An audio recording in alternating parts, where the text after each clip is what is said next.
Μανώλης Αναστασάκος είναι ένας μοντέρνος μέσα σε μια μεταμοντέρνα εποχή.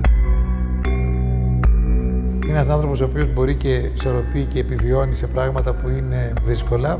Τον γνώρισα ως street artist.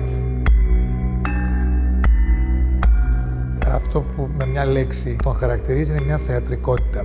Έχει χαρακτηριστικά ενός καλλιτέχνη που περιπλανιέται, που αμφισβητεί, που συγκρούεται και που παράλληλα έχει μια πολύ καθαρή εικόνα για το τι θέλει να κάνει.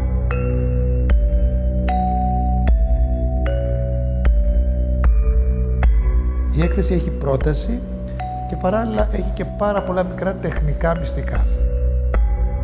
Η πρόταση του Αναστασάκου είναι μια ελληνική τέχνη μέσα σε ένα διεθνές context.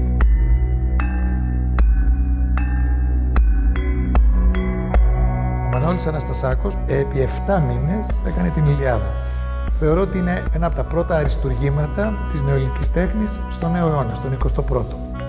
Είναι ένα έργο το οποίο ισορροπεί ανάμεσα στην πληθωρική εικόνα και παράλληλα σε μια ενιολογική και minimal αντίληψη, ισορροπεί με έναν τρόπο αριστοτεχνικό πάνω στο κλασικό και σε μια καινούργια πρόταση. Και βέβαια θέλει έναν θεατή συμμέτοχο, συνένοχο.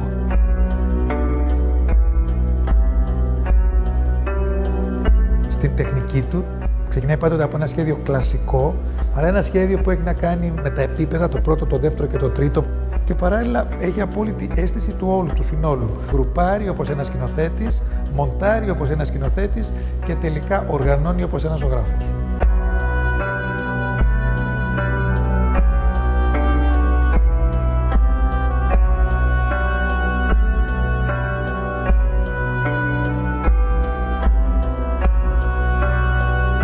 Τα έργα του λένε μια ιστορία και περιμένεις ένα τέλος, το οποίο δεν σου προσφέρεται, πρέπει να το ψάξεις λίγο, έτσι.